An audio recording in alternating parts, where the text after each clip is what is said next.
What's up, everybody?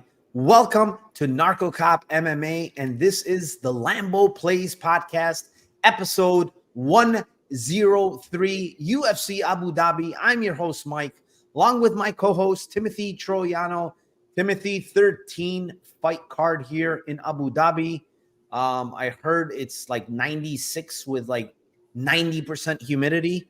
I don't know how good that is for fighters, but it should be an interesting card. Some good matchups, honestly. They call it a fight night card, but there's some really good matchups on this card. And there's some really bad ones as well. So, Tim, how do you feel about this card overall?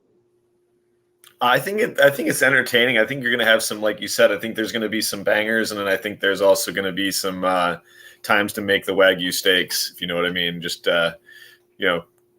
check out a little bit for maybe 15 minutes and come back and watch some more violence. But yeah, I think there's definitely some good fights. Yeah, last week, pretty bad pre-flop betting for me, but I think it was my worst card of the year, actually. Pre-flop betting, but live betting was spectacular again last week. It was some crazy lines yet again. Bilal Muhammad, I remember after 3 rounds was like even money. Hadley, which was insane, he was even money after 2 rounds. He was clearly up 2-0. But yeah, it's kind of a crazy day. Let me go over to my chat. Shout out my chat. Mushroom MMA says, what's up, Narco and Tim? One more sleep. Yes, sir. Buster Jensen. Finally, UFC in European time. Looking forward to your picks. This is a banger. Thank you, Buster. I'm sure you're out there in Europe. It's perfect timing for you. It's actually a good time for you, Tim. It's really early for me. It's 9 a.m. for me. What is it, 11 by you? Yeah, it's 11. Yeah, that's not bad. There will be blood. Had a panic attack when I didn't see the notification for the Lambo Plays. Yes, sir. We are here. We can't miss it. Jackie, respect, gentlemen. Let's get it. The other Bonfim brother. Bufu says, salute, Narco and Tim. Time to bless up. Yes, sir. Thank you, sir. Kyle Larson, let's go. Good fight card this weekend. Let's get that money, sir. Danny Leak says, let's cash those tickets. Joshua, what is up? Waiting all week for Friday night. Yes, sir. Mike Mad, live for this one. Let's cash these bets. Yeah, let's cash them, Mike. DA07, this is my formal apology for absolutely cursing Narco on the Logren fight last week. Nah, I think he cursed himself by fighting the way he fought. So nothing on you, my friend. Dixon, what's up, my friend? I'm ready to be Lambo rich. Yes, sir. Let's get it. Says Tristan Fresh. What is up? We smacking a line. I would love to smack one Lambo parlay already. It's getting week after week, close. Last week, not that close, but yeah, other weeks been really close. Timothy Johnson just here for the Lambos. Yes, sir. Let's go. Azure says, hello, everyone. Thank you, Narcop and Tim. Let's smash the likes and show the love. Appreciate you, man. MMA line mover. Looking good, fellas. Let's cash tomorrow. Yes, sir. Let's cash it. Ice Viking says, Mech round 1 and 3. Yeah, I know. Mech kind of grooved that up. We had a Mech plus 325 ticket. Paul. All right, boys, let's get this bag. Addicted to Combat. What is up, my friend? Can't wait for the early fights tomorrow. Addicted to Combat. I saw his fucking he was at some weightlifting contest. Bench pressed 455, deadlifted like 1 ton or something. I lost track of how many plates were on that thing. But congrats to you, my friend. Small World Lifter says, yo, I was thinking about UFC Spain and checked when Topuria Holloway was. Saw that event is rumored for Abu Dhabi. I'm on Brener, but does it mean Alvarez is being showcased? I don't know if anybody's being showcased, to be honest. I think that's going to be a really good fight. Ozzy says Narco plus Timbo equals Lambo. Oh, I like that one. MMA Clips. Narco cashing us crazy live bets in the premium Discord on PFL tonight. Thank you, Narco. Appreciate you, my man. Thank you for joining there. Early card so we can make some money and enjoy the night. Jay Watt says, let's get it. Felix P. What's good, my friend? Thank you for joining, and let's get those Lambos. Daniel Quirk, no hat for Tim. Yeah, Tim, no hat. Good hair day? It's we're styling it. We're styling it. It's a good hair day. Good hair day, guys. Lisa Ann says, smash the like button. Lisa Ann, I think she might be new to the channel, huh, Tim? Thank you for joining, Lisa Ann. and listen to the lady and smash that like button. See Wiz, what is up, my friend? PayPal, what's up? Man, PayPal hasn't been around in a long time. But welcome back, my friend. And Glembot, what is up, my man? 156 people live in the chat and growing. And we're going to go to the first fight of the night. It is in the middleweight division. It is the 9-2 Cedric Dumas versus the 11-9 Dennis Tulan. And Tim, you always start us off. Let's see what you got for us.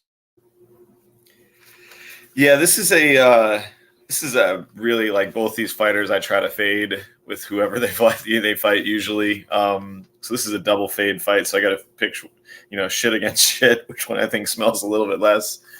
To me, it just comes down to, like, I think that there's probably volume edges for Tulan. I think the money line is kind of off. But I just think that there's striking. It's probably close, probably a volume edge for Tulan, but I just can't get over any fight where I see Tulan have to grapple. Like I just can't get over, like, any situation where he's put on his back. He just makes tragic mistakes and just seems like extremely fishy off of his back. I'm not saying really I have a tremendous amount of confidence that Cedric's dumbass is going to be able to take him down a lot, but I do feel like if he gets him down, that there's a pretty good chance that he gets a sub.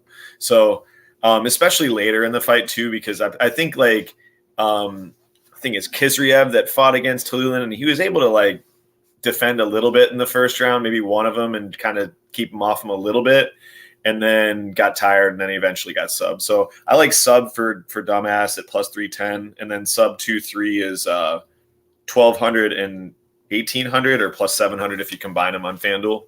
So I think it's an all right bet to start off with. Yeah, I'm on the opposite side, man. I like Dennis here, and one of the reasons is you mentioned, dumbass. He is not really fighting very smart at times. He's very, very low volume. Is there a concern in a grappling? I guess yes and no, and from the sense that, this guy doesn't really grapple much. He doesn't really go for takedowns much. And the other big red flag is when Abu Azaitar is out grappling you and landing 2 takedowns against you, it's a big red flag for me. Dennis Tulan, yes, his grappling is not very good, but look at the guys that are out grappling him, though. Like that's it's Gregory Rodriguez, it's Young Park, it's Gaziev. All these guys would destroy Dumas, right? So that's the thing is, like, I'm looking, and the other one was Aliskerov in the regionals. I mean, these guys would absolutely destroy fucking Dumas, right?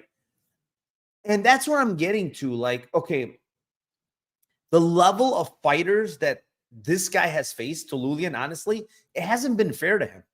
Look at the guys he's faced: Young Park, Gregory Rodriguez, and Christian Leroy Duncan. All these guys would absolutely destroy Dumas, right? And then he got Pickett. He won easily. He knocked out Pickett. And then before that, he gets this Gaziev guy who's a killer, right? Grappler. Like, it's honestly hasn't been fair to Tulan. Now, finally, he gets another kind of like a striker. Kind of like, to be honest, this is another Jamie Pickett to me. This is what it looks like to me. I feel like Dumas is kind of like a Jamie Pickett. And we saw what Tulan did against Jamie Pickett. So for me, he's been training in Abu Dhabi some. He's been out there a decent while. He's accustomed to that, to the air and stuff like that. I think both guys are tough, to be honest. I think Tulan's tough. I think Dumas is tough. Even though Tulan's been finished multiple times, I do think both guys are pretty tough. I'm going to go with Tulan decision here, Tim. It's 7-1. 7-1. 700 on Tulan decision. And split decision is 18-1 on Dennis Tulan. So for me, when I see, this guy Dumas, the other thing is Dumas fought in Abu Dhabi before, and that was against Abu Azaitar. He won a close fight. When I tell you it was a close fight, it was 29-28. It was this. If it wasn't for the last sequence in the last round by Dumas, he landed like a head kick at the end and probably stole that round. Like, he might have lost that fight. So it just does. This line doesn't make sense to me. It keeps growing and people keep betting Dumas. And I frankly don't understand it. Like, the guy doesn't grapple much. Like, where is this huge edge for Dumas? Why? I don't understand. Yeah, the line for points is crazy. Like, it's like such a great line because, I mean, it's like minus 190 for fight goes. You know what I'm saying? So no. If fight doesn't go. Yeah, fight doesn't go as minus 190. Yeah, man. So it's like fight doesn't go as minus 190, and you're like getting 6 or 7 to 1 on a decision prop for one of the guys who's not a huge underdog. It's like seems like I don't know. I think they're overestimating the KO from Tulan, to be honest. I think it's too high. Yeah. If you notice, Dumas, he got finished against Ruzaboyev, but he also got landed on from some big shots and took him pretty well early. And Ruzaboyev probably is a bigger hitter than Tulan. So, there's some comments out in chat. He's been finished 7 out of 9 times. Correct. He has been. I mean, Tulan has been finished, but again, it's who's been finishing him, right? It's the guys that have been finishing him, to me, are much better fighters than Dumas. That's the key. I would rate every single one of those guys above Dumas, head and shoulders above. All of these UFC losses, including Aliskerov, those are 5 finishes right there. Those 5 guys would all finish Dumas, in my opinion, easily. Every single one of them. So it's like, who have you fought? I don't just look at the record and how many times he's been finished. Who has finished this guy? And honestly, he's actually went pretty deep against some of these guys. Some of them are 3rd round finishes where he's kind of survived and eventually got taken out of there, So, yeah, I mean, for me, it's just a big line. I think the split is very big. Why not take a shot on Denis Tulan here? Fight number 2. It is in the lightweight division. It is the 12-5-1 Jai Herbert versus the 14-3 Rolando Bedoya. I'm going again with the dog here, Rolando Bedoya. I feel like this is a new weight class, right? He's down to 55 now. This guy has been fighting at 70 his whole career. Very, very undersized for 170. You could see all the body fat he had carrying in his gut area. He had a lot of fat there, and he trimmed it in this fight. He decided he's going to move to 55 because 70, pretty sure he's a much weaker guy in there. He was undersized. He's carrying like a lot of fat, like I said. So he took a year off. He's still very young, coming down to 55. He looks pretty damn good. He throws a shit ton of volume. Very, very good kicker, man. This guy kicks from all angles, kicks very hard to the calf. We saw it against Williams. He hurt Williams' calf very bad, made him switch southpaw. I think he could do the same thing easily against Jai Herbert. And honestly, it's on tape there, with Jai Herbert. Like, Jai Herbert got hurt to the calf by Nelson, got hurt to the calf by Ziem. Klein blasted a couple of them. And this guy kicks way more than all these guys. He kicks a ton. So I do see him kind of chopping the leg, probably destroying that lead leg, to be honest. He can also get kicked. He gets kicked as well, but I just think he can take the kicks much better than Herbert does, because Herbert's got really skinny legs. With that being said, Bedoya's pretty good on the ground at attacking submissions when he gets the fights there. And he's grappled a decent bit in the regional scene. Listening back to this guy's interview, kind of mentioned how Herbert had skinny legs. They watched tape. Herbert had skinny legs. They knew he can get calf kicked. The other thing he mentioned is, I think I can out grapple this guy because I do think he's the stronger guy, for one, here at 55. And some of the stuff I've seen with Herbert in the clinch, I'm not liking. This guy's pretty damn good in the clinch. These shoot box guys are all good in the clinch. And so is this guy. He throws a lot of knees, trip takedowns. And then the one thing he mentioned is this guy loves to give up his back when he gets taken down. And he goes, I'm very good at taking the back. So I'm going to go with submission prop here on Bedoya, man. It's plus 1,000. I think it's probably decision Bedoya, if I had to guess. But plus 1,000 sub for a guy that's telling me he's going to probably go for grappling. Maybe it's not true. Maybe he's bluffing, but I'm going to take a shot here. I've seen enough from Herbert that he can get taken down. He does give up his back. So I'm going to take a shot on this submission prop. I know Herbert's only been subbed once. I think it was Moicano, but Moicano's a much better grappler, obviously, but he gave up his back in that fight. So yeah, taking my shot here. He also actually gave up his back to Trinaldo, if I remember correctly. So yeah, I'm going to take a shot here at plus 1,000. Why not? Yeah, I can't hate it. Obviously, I do think Jai's shown some defensive grappling deficiencies big time. So I agree with that. You said kind of my pick at the end of your breakdown. I think it's kind of a Bedoya by decision here. Plus 320. His split is plus 800. Herbert in his last few fights has fought differently. Like since the Topuria fight, like before the Topuria fight, he would get into exchanges with guys and he would be willing to like go for a little bit more. And then after that, he's been like trying to like cage push and grapple, like not grapple, but just like kind of like cage push and just like kind of almost avoid fights a little bit to me. And I think that this is like a classic where like I don't think that Jai Herbert has landed over like 60 significant strikes in a while. Like I just think it is going to be a situation where Bedoya is like landing 100 significant strikes or 90 to 110 significant strikes versus like 60. But it could be that some bigger shots come from Jai, and it's more like you're saying, more like kicks and calf kicks, which I don't know if they get necessarily as much credit as they should in these fights. And I just think that it could be just like a 29-28, either unanimous or maybe one judge gives Jai a round. So I'll go with Bedoya by points at plus 320 and Bedoya by split at 8-1. All right. That makes sense as well. Moving on. Fight number 3. It is in the strawweight division. It is the 8-0 Victoria Dudakova versus the 8-6 Sam Hughes. And this one's yours, Tim.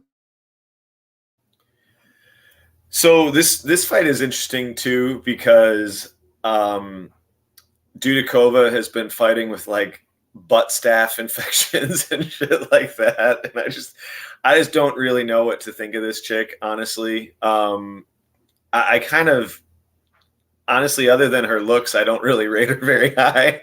I think she's quite pretty, but outside of that, I don't think that her skills are that great. She's okay striking. She tries to get fights to the ground, but doesn't seem to have really great wrestling or strength or physicality. She was out-muscled by Jin Frey, who really should be fighting at a weight class below where they were fighting. And it's really, honestly, I think that fight was like, if you were on Frey, you're probably screaming at the TV going, dude, fucking take her down again. It's so easy. It's right there. What are you doing? And she just does that. She's done that her whole career. So I really felt like Dudakova at a huge favorite line the last time she fought, was just lucky to get past that. I don't know who's going to have who's going to be more physical in this fight, but you're saying like, you know, Sam Page is not super athletic. I think that she's, you know, she tends to get better as the fights go on. She seems to be she seems to be a fighter that's like, she seems to be a fighter that's like, you know, really capitalizes when other fighters have bad cardio or they just kind of gas out a little bit, and then she starts to take over. She's got very, very good cardio. She weaponizes her cardio, but she just doesn't seem super athletic. She's kind of hittable. She does throw good volume out there, but I just don't think she's like great at anything. But I think that she could potentially have a volume edge here, and she could potentially have I think she has a cardio edge, and I think she might have a physicality edge. So to me, it's like it's a used Corolla or a used Schwinn bicycle. At Sam by points is plus 200, and split decision on her is plus 700. I think this is going to be a close fight where somebody probably wins 29-28 or a split again. And I do think that if Sam gets on top of Dudakova, that it could be around. Like I just don't think that it's necessarily like, I don't think the other way around. I think Sam has probably better chances of getting up than Dudakova. I might be way off on that, but I just kind of my read of like how she can stay on top a little bit better on these guys. But it'll be interesting to hear what you have to say on the grappling edge and like who you think has the more physical game. I think Dudakova probably, honestly, I think she can get the fight down. The thing is, I don't think she can hold her down, you know? I don't think she can. Sam Hughes is very, very hard to hold down. Like, it's been so many times she's been taken down. She gets right back up. Like, she is in a hurry to get back up, which is very good. I think that's very good for her. But I think Dudakova can, like, this is kind of a close fight, honestly. I agree with you, just because I think even the striking is kind of, I don't think Dudakova is like that much worse of a striker than Hughes.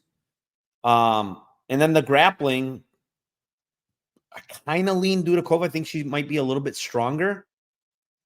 You know, a lot of people are putting a lot of things into that Frey fight, right? But you know, if it's true what she had, and I think it was, honestly, I mean, she had to have been much weaker, you know, with a staph infection there. You know, it's like there's no way she was normal, right? So everything that I've seen from her fights, like, she looks pretty good in the grappling. Like, she's not bad. The one thing I will say is she's tough, Tim. She's very tough, because I remember Dana White's Contender Series, she blew her knee, complete tear of her knee. She still won round 3. She got a takedown and won the round. So that tells me that the girl is gritty, right? When you're fucking 20-something, how old is this chick? 20, 23, 24? What is she? 25. So this was like 2 years ago or something. She was 23, tore her knee, you know, and still finished the fight and finished on top and won. So what's there to say here? You know what I'm saying? Like, the girl is tough. But at the end of the day, I do think Sam Hughes is just as tough. Sam Hughes is going to keep coming in round 3. You know, she's probably got the better cardio, honestly, Sam Hughes. So I think Sam Hughes by decision, 220 is okay. I was looking at round 3, to be honest, because I know in every one of her fights, Sam Hughes comes on round 3. I just don't know if she can finish her, you know? Hughes round 3 is a huge number. I am definitely going to sprinkle it. It's 33-1. I'm definitely going to sprinkle it because she always comes on later in fights. Like, every single fight, round 3, she comes on. So it's a little sprinkle of 3,300, but I do agree with you. I think decision's most likely. The other girl's like, it's the shitty decision, like 120 or something. Like, I'm not going to touch it. So, yeah, I mean, this is probably the least one I like. I would just play round 3, Sam Hughes, for the fuck of it. 33-1. You know what I'm saying? I don't think it hits, but it's a huge number. If I had to pick a side, I probably pick, at this number, I probably pick the dog. It's dog or pass for me here. Moving on, fight number 4. It is in the lightweight division. It is the 12-4 Guram Kutakaladze versus the 13-2 Jordan Vucenic. I will kick this one off. You know, this is one that's kind of weird to me. Okay, when we discussed this in another fight last week, I don't remember what fight it was, but here you have a guy in Vucenic who's taken this on kind of short notice. He fought like 2 weeks ago on Cage Warriors 1. He did fight up a weight class at 55, and he's saying he wanted to fight up. When they were at face-offs, honestly, Vucenic was like, looked a little bit bigger than Guram, you know? So that's a big plus. The other thing is this fight is, you know, goes the distance is like minus 150. So they're saying it goes the distance more often than not. Vucenic is plus 550 by decision. Like, this guy throws a lot of volume, man. In his Cage Warriors fights, he throws a bunch of volume. He'll mix in the grappling. He's got very good cardio. He's been 5 multiple times. Yeah, Yeah, I know Guram is. I think Guram is the better fighter at this point, like skill wise. But I think the volume is going to be on his side. I think the cardio is going to be on his side, and probably like straight jujitsu might even be on his side. I'm not sure. That's probably close, but decision's 550 for the guy that throws more volume, the guy that has better cardio. Yeah, I'm gonna take a shot at 550 decision of Vucinic. Now I like Guram. I think the line's too big. We are in lockstep on this one. I have the same thing. I also have his split at plus 1400. He's 5-2 in decisions, and 3 of them have been splits as well. So I think that when he does go to decision, he's fought some closer fights as well. I don't think that I like you said, I don't think that like the volume, I think the volume edge will be there. I also think that Vucinic has like probably a little bit better speed in his hands than Guram does. I think Guram probably has more power. I agree that if they hit the ground, I mean, I think it's really hard. I think Guram has shown that he has some get-ups. I think he had some good transitions with Gamrot in that fight. But I mean, Gamrot's a fucking beast to get guys down. I mean, so I just think it's different. Like, I don't think that Vucinic is going to have like a lot of success trying to take him down. I think if he does, if he does, it's like an instant live bet. Like, you know, I just feel like I will see that. I just don't think that it's going to be easy for him to get him down. I also think that like what concerns me on both our plays is like if Guram really proactively wrestles and he's more physical, that Vucinic has shown that he just kind of plays off his back sometimes. And like that's where he's gone into split decisions with these guys. It's like he's just trying to throw up fucking subs and just letting guys waste a ton of time on top time. And I just feel like that's my only concern with the bet. But I think that it's just betting the number. I just can't. It's the same thing you said. Like it's just the line for fight goes, and then it's not like one of these guys is like minus 500 versus the other guy. Like it's the same thing I said with the earlier fight when you were saying about Tulan. It's just like, dude, not one of these guys isn't minus 500. So why are you hanging a 6 or 7 to 1 when the fight goes is close? It's like it's close to 50-50. It doesn't make any sense. So you got to bet the lines there, and I think that that's a good look. The split plus 1,400 plus 5 whatever on decision. Yeah. What's his split? 14 to 1. That's not bad either. Yeah. I could see that, honestly, too. All right, let's move on. Fight number 5. It is in the heavyweight division. It is the 12-1 Shamil Gaziev versus the 11-6 Don Talmaze. This one's yours, Tim. What's funny, I'm looking at my notes. I haven't even written this one down yet. I'll go first. Yeah, I haven't even really picked it yet. I'm having 3 different things. I kind of feel like this is a smash spot, honestly, for Gaziev. Not because I think this guy is super talented or anything, but I watched the Rosenstrike fight, and this guy's coming forward early. He's pressuring a lot. You know what was a huge key in that fight is that the fact that Rosenstruck has a very, very good jab, and he's heavy-handed, and that thing literally was stopping him in his tracks. Every time Gaziev tried to close the distance, trying to get this guy back up to the cage, he'd eat a jab.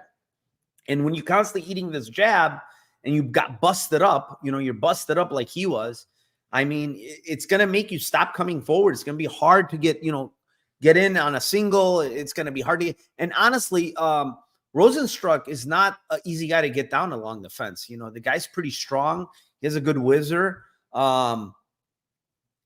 But I don't see the same from Mays. Like, he doesn't throw the jab well. He backs himself in the cage all the time. His takedown defense is not awful, but it's not very good either. I think Gaziev's single leg takedown here should come pretty easy, honestly. He's probably going to strike first. He's going to pressure him, back him up to the cage, and get that single leg and snatch him down. This is where it gets hairy for me. I think it's going to happen early. I just do not know whether it's going to be sub or KO. I think it's going to be KO. That's just my inkling, not because of anything. I mean, this guy's an equal opportunity type of guy. Like, he throws ground and pound, but he also goes for subs. So, KO 1. is all I'm going to give here. Again, I'm not very, very confident in this, but I do think it ends early. It's 425, Tim. KO1 is 425. I'm taking KO1 here. Yeah, I just think he stops him early. Yeah, I mean, it's funny because you kind of confirmed one of my things that I was kind of thinking about. Like, it's definitely like hit or pick your poison with him on when he gets on top. Like, it's also like if he's going to grapple or if he's going to go for the question that I was really thinking in my mind was, is he going to just try to stand and bang with this guy like he did with Boudet, or is he going to try to take him down? Like, and when you said that you agree that I think that he's going to try to take him down too. So it's like if he doesn't stand and bang with him and he sees the size and he sees the length of, I just think that he's going to probably try to take this guy down or try to get him to the cage. And then once he gets him down, to me, it's like you said, it's pick your poison. And then you have a line that's 5-1 versus plus 100. So I'm going to take the shot and at the sub at plus 500. I agree with you. I think it's like one or two, 1,100 and 1,800 for sub 1, and then 1,800 for sub 2. Those aren't bad. But I do agree that it's probably going to be him ground and pounding him into oblivion if he gets there. Yeah, I mean, it could be either one. Honestly. If Jan can heel hook you, then this guy can get a sub on you. Yeah, for sure. Let's move on. Fight number 6. It is in a lightweight division. It is the 12-4 Mohamed Yaya versus the 8-2 Kawhi Fernandez, and I will kick this one off. Both guys are not very good, in my opinion. Kawhi is okay early. He's got some pop. He's got some jiu-jitsu, but he has a terrible gas tank. It looked awful in that last fight, how tired he was, man, against Mark Jacasey. He was extremely tired later in the fight. Jacasey was also really gassed in that fight. Look at his record. Like everything is round 1 mainly. He does have some decisions, but if you watch those decisions, he's always extremely tired in round 3. The Sardinia fight, he looked awful in round 3. Got taken down. Literally was like dead on his back, like done, This guy just doesn't have very good cardio. The other guy is a local guy. He trains at Abu Dhabi. He fought Trevor Peek miraculously to 3 rounds. I have no idea how that fight went to decision. Took some big shots. He's been hurt on tape some. Doesn't look like he has the best chin, but he kind of like comes back and fights through. And I think as this fight extends, if he can extend it and he can survive early, I think this fight is going to be pretty good for him, honestly. Fernandez just doesn't throw much after, 7 minutes. I think Yaya can, he's used to the air there. He's used to training out there. All of that is going to help him. Maybe this close decision helps him too. We don't know. He's in Abu Dhabi. So Yaya by split is 16-1. Yaya decision is 6.5-1. Again, taking a shot here, man. A lot of decisions for me on this card, if you notice.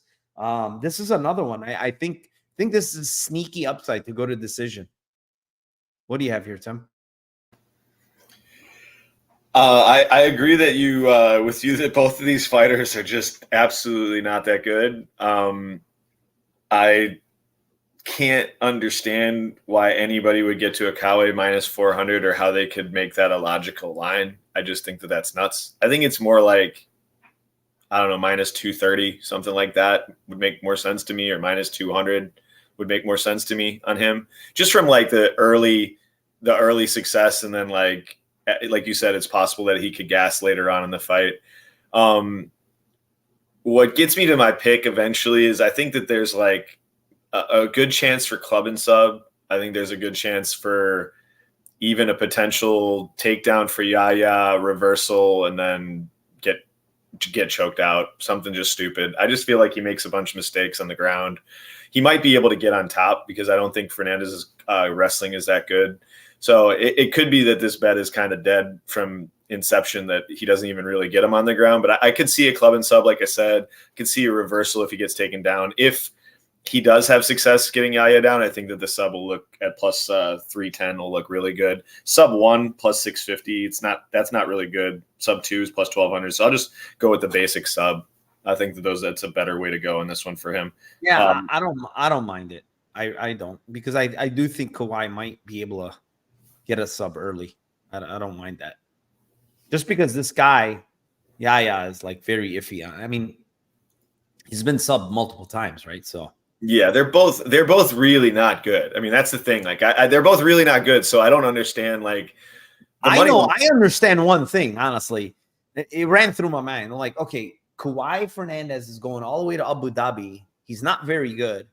They're probably giving him one of the lower tier guys trying to get this Muhammad Yaya win in Abu Dhabi. That's the only thing I can think of, right? Yeah.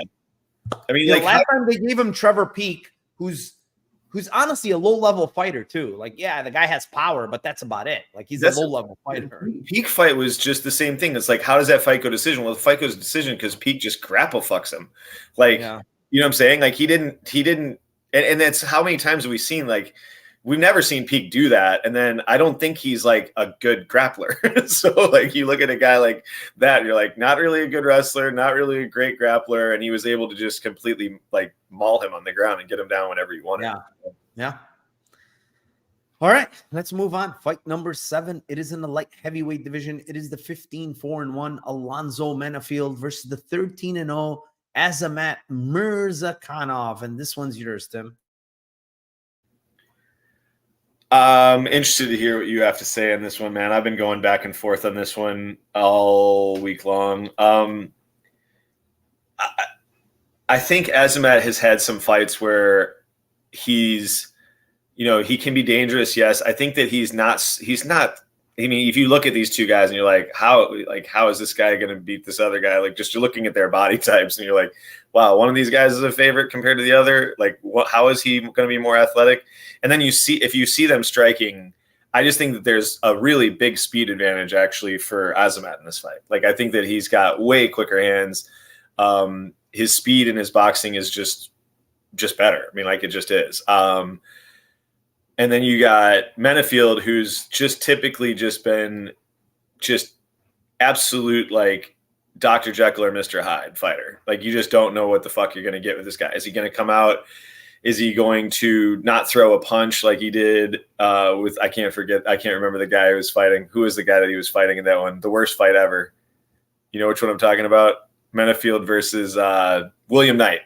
Oh, that one was horrible. Like, you lost to William Knight. Like, didn't throw a fight. Like, there was a one round where I think they didn't throw a strike for both of them. It's just like, I just don't know what to expect from this guy. And then he goes out and he fucking subs Jimmy Carute, and you're just like, okay, that's really good. Sometimes he shoots takedowns. He leg kicks old as fuck dude. I can't remember his name either. And then he goes to a decision with him, and then he comes out and he goes.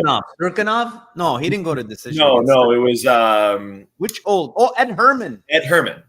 He doesn't finish dead Ed Herman. He just leg kicks him and calf kicks him. That guy from the Munsters? Yeah, exactly. Oh, all right. Like, you get like, you just don't like. And my point is that you just don't know what this fucking guy is going to do from fight to fight. And then he comes out against Olberg and he races full rabies against him and just gets bonked immediately. So I don't know. To me, I just feel like this fight is which Menifield are we going to get? It seems like he overcorrects from fight to fight to fight. So I'm going to go based on that. I do think it's him coming in off like 4 months and being KO'd in the way that he was is not good, obviously. But I think he's going to probably try to overcorrect here and fight like a little. 2 months and a half, by the way, only. What's that? 2 months and a half only. Jesus Christ, that's just such a short time. Like, I feel like he's going to try to overcorrect in this fight. I feel if he doesn't, he's going to get knocked out. So I feel like he's going to overcorrect in this and fight almost too safely and try to almost avoid the fight. And then you're going to get a guy with better speed. And could he clip him? Could Azamat clip him at any moment? Probably, yeah. But I mean, the fight with Jacoby, he didn't knock him out. The fight with Tafon, he was down 2 rounds and he connects on a knee because Tafon was fighting like a moron. So I feel like Azamat by points plus 320, but I mean, I totally get anybody taking a shot on him by KO. It's not a Lambo for me. Yeah, honestly,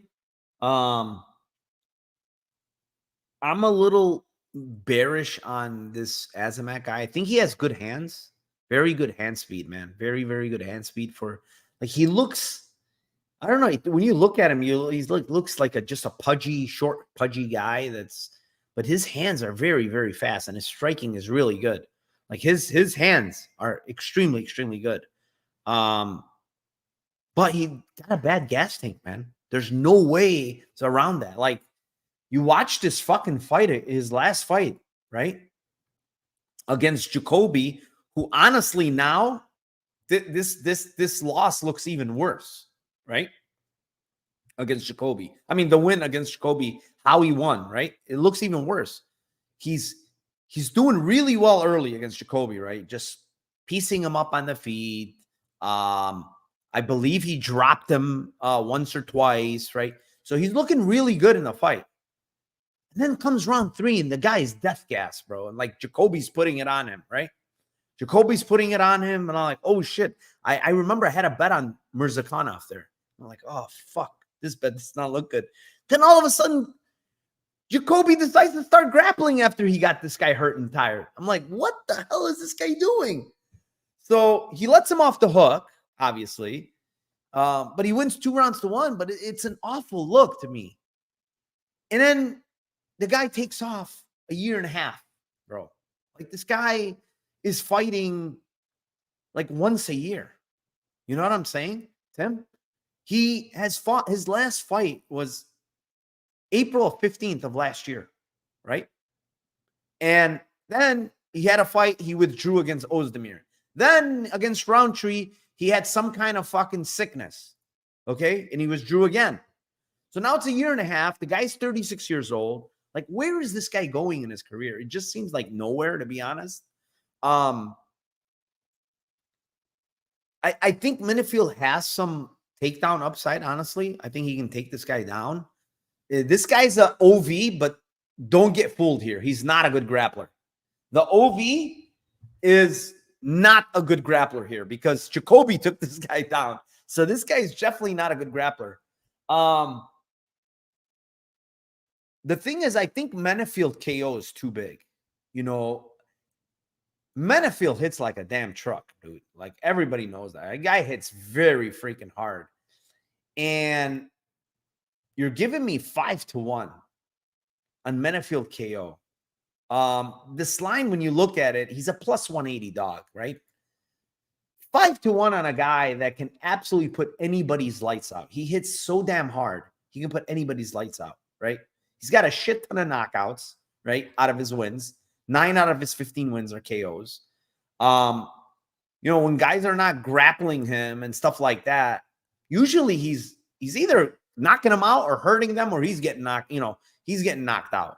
So 5-1 on the KO line for Menifield, man. I have to throw a dart at it, honestly, because I think he can get a knockout. I think he can knock out anybody, including this Mirzakhanov guy. I even wanted to look at KO3, to be honest. That's what I was going to ask you. I think if I'm telling you this guy looked that awful in round 3, and honestly, Menifield against Jacoby looked pretty damn good in round 3. Yeah, he won't make the same mistake that Jacoby made in round 3, for sure. You know, his round 3 alone is 2,000. Okay. And then you take KO3 and you shoot it up to 37. Or no, sorry. So that's not it. No. That's too crazy. 2,800. Go from 2,000 to 2,800 KO3. Maybe you're better off just playing round 3. But yeah, I feel like I have to sprinkle KO, maybe some KO3. This guy didn't look good. This guy didn't look good in round 3, in my opinion. I do think that he can definitely knock out Menifield. He's got very fast hands and some power. But as the fight extends, I think it plays into Menifield's hands, to be honest. And he's not like the best cardio guy either. But I think he definitely does have better cardio from what I've seen than Mirzakhanov. Even in the Ncheku fight, man, this guy looked awful in round 3, then pulls that knee out of his ass and gets a knockout, bro. Like, he looked awful in round 3 in that fight. He was death gassed and pulled the knee out of his butt. So, yeah, let's move on here. Fight number 8. It is in the lightweight division. It is the 20-3 Joel Alvarez versus the 16-4 Elvis Brener. This one's mine. I like Brener around 2-3 here. I gave it out to my Discord. Lines come down a bit, but it's just a guy that has very good cardio, comes on for 3 rounds. Meanwhile, the other guy just slows down big time after 7.5 minutes, in my opinion. This guy has a huge weight cut. He's been out for a very long time. The guy hasn't been active. Now he's going to face a guy that will pressure you, will throw a lot of strikes, will grapple. He'll do everything, Elvis Brener. He's a dog. You're telling me round 2, round 3 with these huge fucking lines for Elvis Brener? Like, I gave him out earlier in the week. I think those are really good, to be honest. If this fight extends, I think this guy Alvarez is in for hell. Round 1 could be hairy for Brener, because Alvarez is very dangerous on the feet. He's very dangerous on the ground. But later on, I don't see it. I don't see Alvarez being dangerous. I see him gassing out. And I see Brener possibly finishing. So give me Brener round 2, round 3, 1,200, 1,900 right now. Feel like the guy with the better cardio that will keep coming, trying to kill you is Elvis Brener. Yeah, we agree here as well. Like, I think also, man, I think he would be smart to try to grapple early instead of strike with him. I think that like the chance of like takedown from Alvarez, like the dude doesn't really have good wrestling. He's got like 11% takedown defense. I mean, it's just he's perfectly happy to have you go into his guard and then try to guard sub you. That being said, I think Brenner's like legit jiu-jitsu, and like I think it'd be hard to get him and sub him, like guard sub him. Like he might be able to do it, don't get me wrong, but like I feel like standing in the first round it'll be a little bit more dangerous than if he actually goes to the ground with him. I think that he might be able to stay in the ground. Like he was able to stay, like he was getting his ass kicked by Orobai, and he even got a takedown against Orobai. So I feel like the wrestling is there for him. I think later on the wrestling will for sure be there for him, and it'll probably be having to do with less aggressive attempts and from Alvarez. And I love the round 2, round 3, but I also don't. I think this is one of those situations where the line on the sub for Brener is just stupidly off. Like I just feel like obviously Alvarez is a sick jiu-jitsu practitioner and he's got a ton of ability there. But what happens if he death guy? I mean, we've seen this before. We've talked about this before with guys like, dude, like some of the greatest grapplers ever get subbed. Like these guys that are invincible, and you look at Yuri and Glover and Fluffy and Vera and like all these guys, and they just death gas. And then you're like, all right, well, what happens now? And most of the subs that we're seeing a lot of times happen because guys just fucking gas. So Brenner's not a scrub with his jiu-jitsu. Like he isn't. There's no way that you can tell me that he can't get to a position on this guy that's advantageous in round 2 or round 3 on top, and then get a choke or get an arm triangle or whatever it might be. Like I just feel like he will be able. Plus, you add that Alvarez is aggressive, and it's not like he's just holding guard. Like he's gonna be throwing up subs, which is gonna give plenty of chances for Brener to advance if he wants. So is it potential that he can advance to mount? Is it potential he can easily get to side and then arm triangle? Like, I just think that he's not, like I said, he's not a scrub on the ground. So this guy has way more finishes by sub. It's usually the way that he goes. His last bunch of fights, he hasn't been able to do it. He wasn't able to do that against Guram. He wasn't able to do that against Orobai, obviously. So I just think that those are huge fucking lines. You get plus 3,400 on round 2 sub and plus 4,900 for round 3 sub, in addition to your 13 and 19 to 1 for the rounds 2 and rounds 3. I think it's just worth like tiny sprinkles on those just in case he does sub them, because I think that would be really a huge hit. All right. Let's move on. Fight number 9. It is in the strawweight division. It is the 13-5 Mackenzie Dern versus 12-4 Lupita Godinez. Timothy, put away the Vaseline, put away everything. You knew it. Your Lambo play here. Absolutely. The only way this fight would get better is if they added Dudakova in the ring. Yeah, 1 + 1 = 3. I mean, this is like a really interesting fight because Loopy, I don't think anybody has talked about this all week long. I think nobody has mentioned that Loopy has bad fight IQ. Have you heard anybody talk about that this week?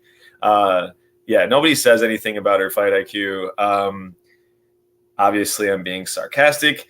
Loopy is just a fighter that I just think just fights to her opponent's win conditions and is just really, really dumb when it comes to fighting. I think she's got skills everywhere. I have a bunch of issues with her, even in the striking. I think she's a good boxer. Problem is she's got T-Rex arms. She doesn't out-volume anybody. She's always fighting close, even with fighters that she is better than striking. Fights super close to Calvillo, fights way too close on the feet with Ricci, even though I thought that shouldn't have been a split. All these fighters, she just fights way too close. And then when she gets punched in the face, every time, doesn't matter if it was like a pillow-fisted punch, she's immediately red and her face shows like every bit of damage that you could possibly see. So it's like, even if she isn't getting hit a ton, it's just like, it looks like she's getting her ass beat. And I don't know, man. I just feel like they both have a common opponent in Hill. I think that the striking that Dern showed in the Hill fight is the most elite striking that she's ever shown in a fight.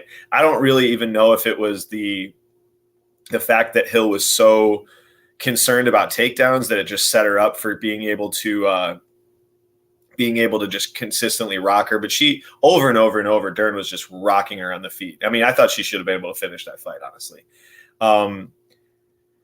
So that being said, like, I think that there's going to be moments that Loopy will probably be a dumbass and go into Dern's guard. And if that's possible, if she does that, I think that she might get subbed for the first time. But I'm actually going to lean, very slight lean on this. I think it could go either way. But I'm going to go with Dern by decision plus 275 and Dern by split at plus 800. I'm kind of sick of losing money on any type of Loopy props at this point in my life. Yeah, I mean, I want nothing to do with this fight. I just don't. Both girls' fight IQ is not great. I know Loopy's going to engage in grappling. I just know it. She can't help herself. I think she's going to engage in the grappling. And then, you know what's crazy is like every time people have played Dern sub, it's never happened. No sub. And now that no one's going to play her sub, guess what, Tim? This is the week it's going to hit. Because I'm going to sprinkle the Dern sub here at 320. Yeah. Yep. And she's just a better jiu-jitsu girl by a good bit. Her wrestling is not very great. Obviously, we know that. But, you know, she seems to always get the fight to the ground. Like, almost every single fight, she seems to get a takedown. Not all of them, but almost everyone, you know. So, there's a girl that likes to engage in grappling, which is Loopy. She is a little bit loopy. Then you got Dern, who's a very high-level jiu-jitsu girl. A lot of times, man, she's been close. You know, these ones that she's, you know, she didn't get a sub. She's been so close so many times. You know what I'm saying? And it's like women's limbs seem to, you know, they can go a little bit further. They can bend a little bit better. You know, they don't really tap that easy. So that's another thing. But 3.2 to 1, 3 plus 320. Yeah. I don't love it, honestly. I don't love it, but it's like you're saying though. It's like if she goes to the ground, I mean, she almost got subbed by Verna. And I'm not saying obviously Verna's elite on the ground, but if you're asking me who's more elite on the ground between Verna and Dern, it's Dern. Like it's like in the fight where they fought together, where Verna fought against Dern, she wanted no part of being on the ground with her when they went to the ground. Like, so it's like, I just feel like if she goes to the ground with Dern, I just feel like it's just very, very, very likely that she could get subbed. Dern also doesn't need a takedown. Like, she could dig her back and jump. Here's my thing though. Like, is Loopy that much better striking? Like, I looked at the Verna fight, and it's like 30-30 on strikes landed at distance against Verna Jandiroba. I would say Dern is a better striker than her. Then you look at the Ricci fight. And again, you know, it's very, very fucking close, man. Ricci is very, very close. And it's like, okay, well, if it's very close against these girls, why can't it be close striking against Dern? I totally agree. You know, and he's not a great striker. Don't get me wrong. Dern's not a very good striker, but, you know, she's tough. She will throw, you know, and we've seen it over and over again with Loopy. Like, she's just not very smart. She'll do some stupid things. And at the end of the day, if you're going to tell me she's going to engage in grappling, I'm going to try to take a poke on Dern by sub, honestly, plus 320. It's probably not going to happen like usual, but it's the only thing I really like, to be honest, because I don't really know how this fight's going to go, you know, decision-wise. So let's move on. Fight number 10. It is in the welterweight division. It is a 25-10 Tony Ferguson versus the 16-7 Michael Chiesa. Why are they even making this fight, dude? I don't know. I don't want to watch this fight. I don't know why Tony Ferguson's still fighting. I remember Dana White said, yeah, he's got to take time out. I don't think he's going to fight anymore. And all of a sudden, he's fighting again. It's like, what the heck is up with this dude? Stop making this guy fight, man. He doesn't need to fight.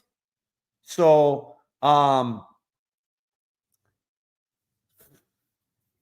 one thing sticks out here, okay? It's KO for Chiesa. It's 14-1. Like, he's got 0 KOs. Fine. It's still a 170-pounder. He's a legit 170-pounder. The other guy isn't. We know the durability is definitely gone from fucking Tony Ferguson. He's been getting subbed. Probably gets subbed again. But, I mean, 14-1. Maybe it's ground and pound. Maybe he just smashes him. He's on top and just absolutely destroys this guy. Yeah, I'm just gonna take Chiesa KO. You know, I don't even know why they're making this fight, to be honest. I don't really like both these guys, to be honest. Both these guys are probably on the way out. And I'm gonna go with the younger guy, the guy that has a little bit less miles on him, and that's Michael Chiesa by KO. Yeah, this fight is complete AIDS. How about this line? You'll love this, dude. I was just checking this out because everybody in the world knows that, you know, Chiesa loves to get darsed by people and Tony loves his darces. So the Tony sub line is 12-1, right? But you could also just completely eliminate every other sub possible and just choose the darce for 14-1. How about that value there, huh? Holy shit. 14-1 versus 12-1. Get the fuck out of here. Anyways, obviously that's a joke. I'm with you, man. I think that the Chiesa round 2 is plus 550. Chiesa round 3 is plus 900. And KO 2 is plus 3,700. KO 3 is plus 5,000. I think that it's very possible that you get like a mercy stoppage from a position here. That you just he gets a dominant position, starts raining. Hopefully. Get like into mountains, start raining elbows. They just mercy stoppage, right? I totally see it. I totally like it's super easy to get in that position and like just be like, okay. Especially Tim, when we see this version of Tony is not strong anymore. He's very weak. Right? We saw him get ragdolled by Beneil Dariush at 55. Yeah. We saw him get ragdolled. Who was that afterwards? Ragdolled him again. Like this guy just is not. He's done. Now he's fighting at 70 against a big, strong guy. Yeah. Like, I just think he gets ragdolled, honestly. I don't see – unless Chiesa made a deal with him and says, oh, we're just going to strike. I don't know. I think even if he made a deal with him that they're just going to strike, like, Chiesa had moments where he was hurting Brady on the feet. You know, like, I don't think that it's, like, out of the realm of possibility that he could KO on the feet. Like, Tony's just dead. I mean, this dude is completely just cooked. I don't think that Chiesa is not cooked as well, but I mean, he's just less cooked. He's like medium, and then if you can, what's his face is just charred, burnt at this point. So, yeah, man, I Chiesa round 2 plus 550, round 3 plus 900. But I'm going to take stabs with the KO 2, 37-1 and 50-1 on KO 3. Yeah, I don't mind it. Moving on, fight number 11. It is in a bantamweight division. It is the 23-9-1 Marlon Vera versus the 23-3-1 Davison Figueiredo. This one's yours, Tim. 400 live viewers. So, man, I'm going back and forth on this one with my Vera, my Cheeto props here. I think this is first of all, I'll say I think that this is a really difficult fight to break down. Like, you get both of these guys are just complete losers of minutes that fucking kill guys with one punch possibility, takedown and sub possibility. They're just losing fights until they're winning fights. And everybody, for as long as I've been in MMA, everybody's always said the same exact thing about both these fighters. Probably a little bit less on the Davison side, but they both say the same thing about these guys. Like, oh, how could they be huge favorites? I'm going to take the dog shot because these guys lose minutes. They lose minutes. They lose minutes. And I've typically been on both of these, both of Figueiredo and Vera fights being like, no, I like the moment winners. I like these guys being able to win a fight at any moment. And even though they're not really great minute winners. So it's really hard to decide like which one of these moment winners is going to fucking be, have their moments. Right. The thing for me though, it just seems like I think that there's a cardio edge for Vera. I think there's a massive durability edge for Vera. I feel like one shot ability to knock out the other person, it's for Vera. I feel like he's not against really bigger guys. He can be taken down and held down, but I'm not sure that it'll be as easy for Figgy to get him down and to sub him in this situation. So I'm going to take a shot. I do think that, like, again, I had points and splits. I initially was leaning points and split with Vera. Of course, that's probably going to hit now that I was leaning that way initially, and I'm just going second guessing myself. But I just think it's just usually an auto bet on anything that's like over plus 1,000 for round 3 and round 2 for Vera. I think round 2 is plus 1,000, round 3 is plus 1,400. Round 2 sub is 34-1. Round 3 sub is 45-1. I do think it's possible that if they do go to the ground that he could reverse or he could get Figgy's back. I think that there was some transitions with Moreno versus Figgy that I didn't really necessarily like Figgy when he gets tired there. But I'll take the round 2 plus 1,000, round 3 plus 1,400. I also really honestly don't hate the decision prop for him or the split for Vera as well. But it's a really tough fight for me to predict. But yeah, I'll just take a stab on the round props. Yeah, I have the same thing, honestly. When I see Vera 2-3, these lines, I'm gonna always play them. I think the guy has very, very good cardio. The other guy kind of has suspect cardio. I don't know. Honestly, at 35, might be a little bit better, but still, I mean, Vera's gonna kick you to the body. He's gonna fuck you up,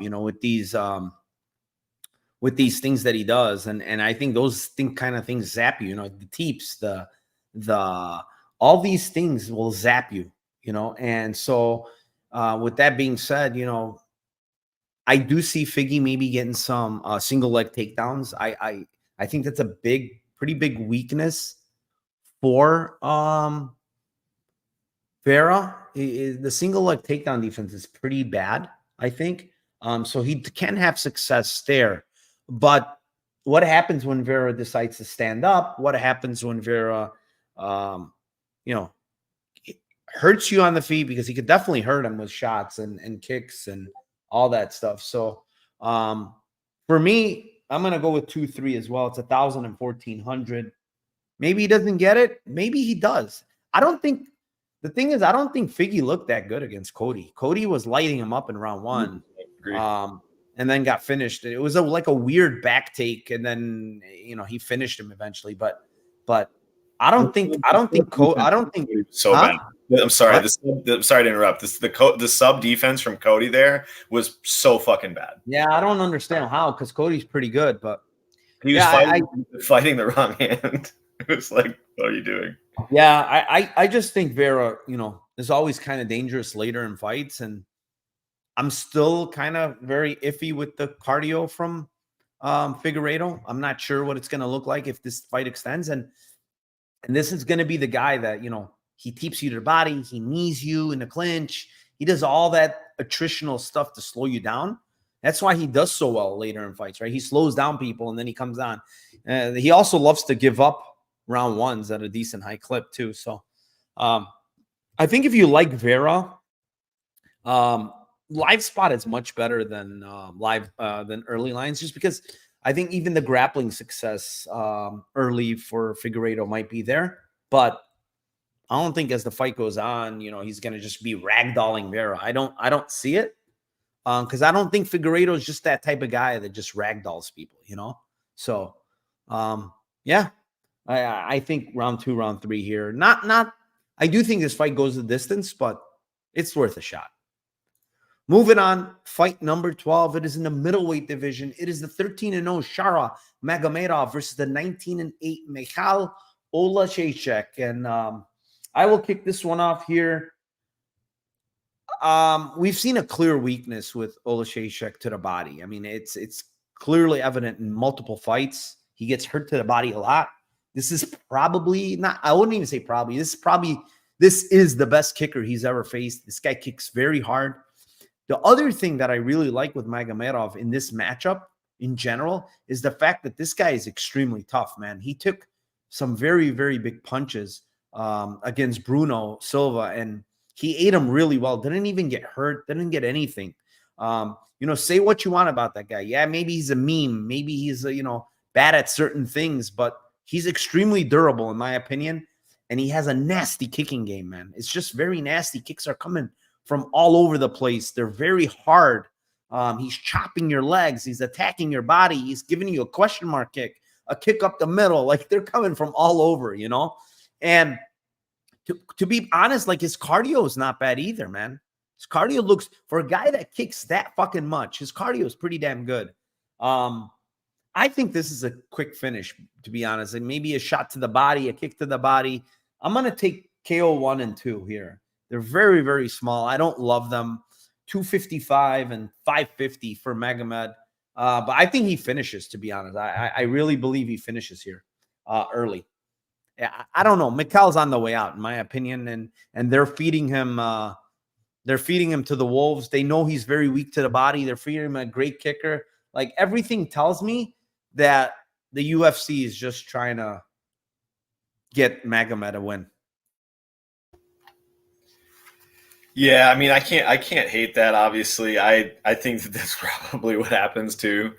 But I guess I'm more wanting to see this fight happen and wanting to see Shara fight somebody that's actually pretty skilled striking wise. And both of these guys are not going to grapple each other. So this is, it's basically strength on strength. I don't think there's a couple things that I don't like about. I mean, these are a bunch of things I don't like about both these guys from the grappling perspective. But it's irrelevant because they're not going to grapple.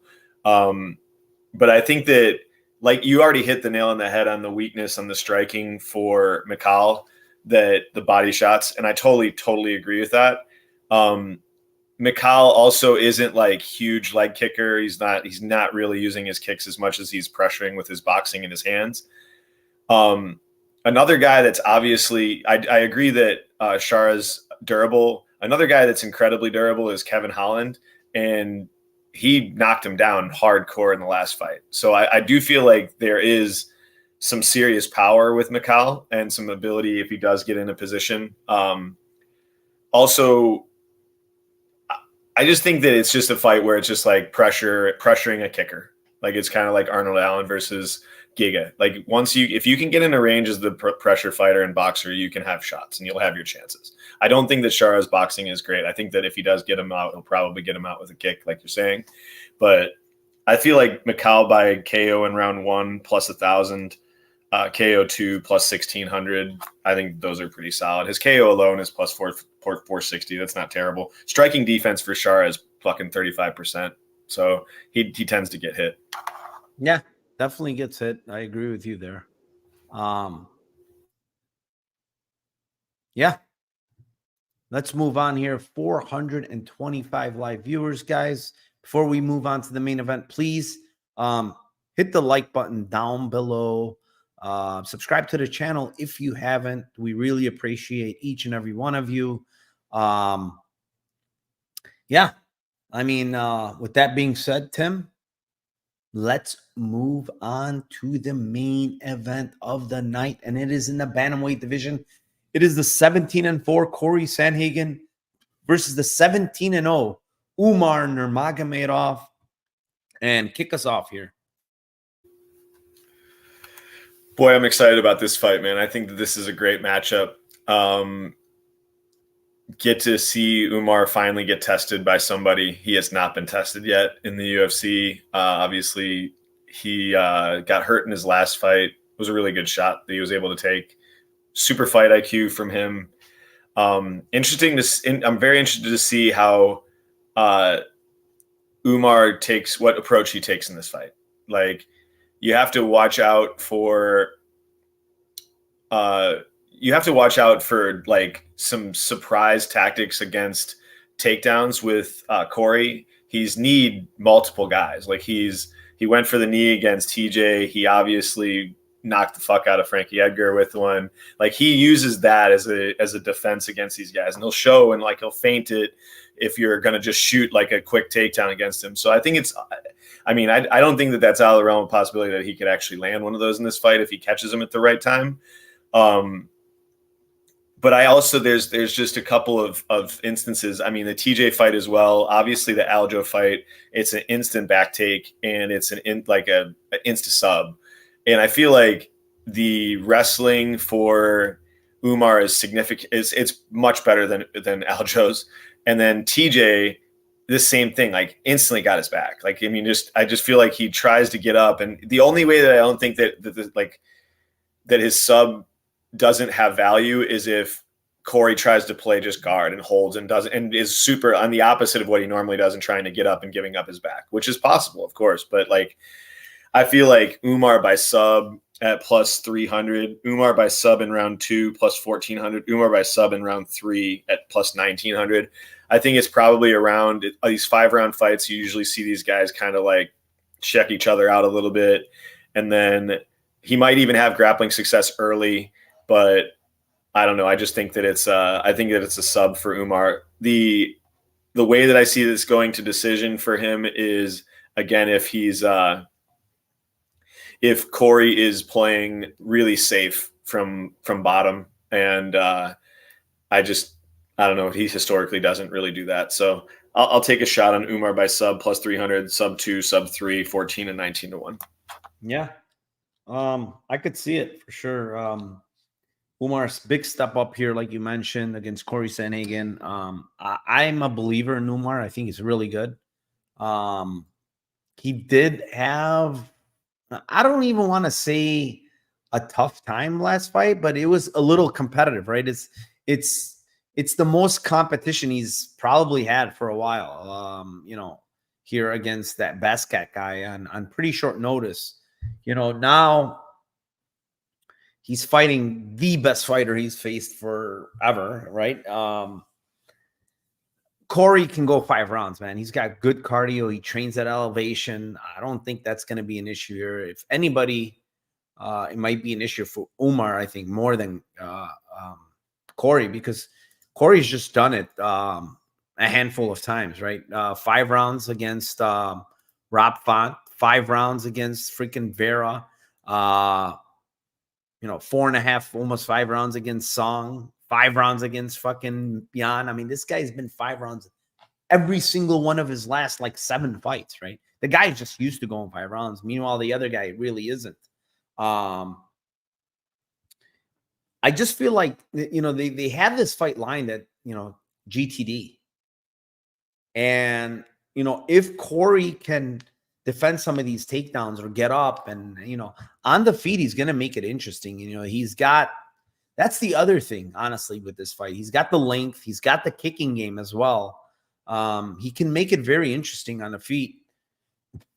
It's his decision line, 750, Tim. I know he's a big dog here. He's, what is he? He's plus 270 range, right? Fight to go to distance is minus 130, right? We're talking about this all the time. But the most important part for me is Corey he wins a lot of decisions. He goes to the decision quite a bit. And I don't really think he's going to finish Umar. So if he wins, what does it look like, right? I think if he wins, it's a decision.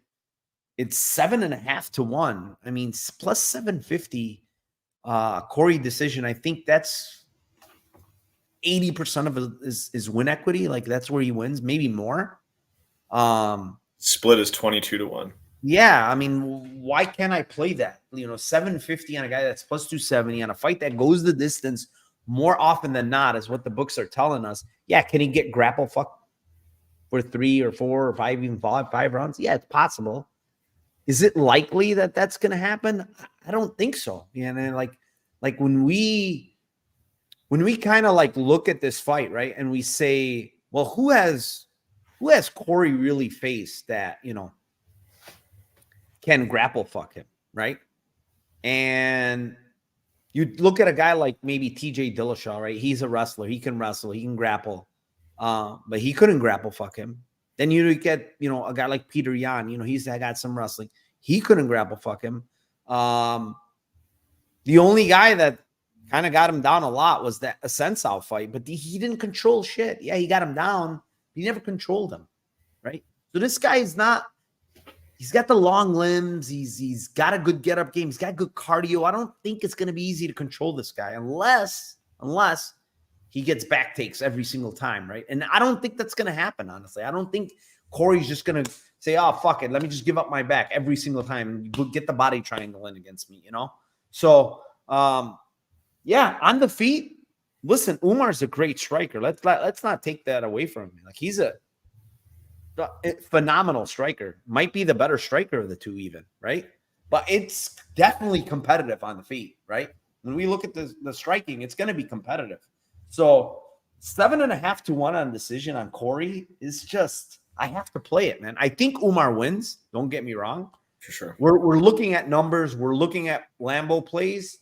And the one that sticks out to me is the 7.5-1 on Corey Sandhagen.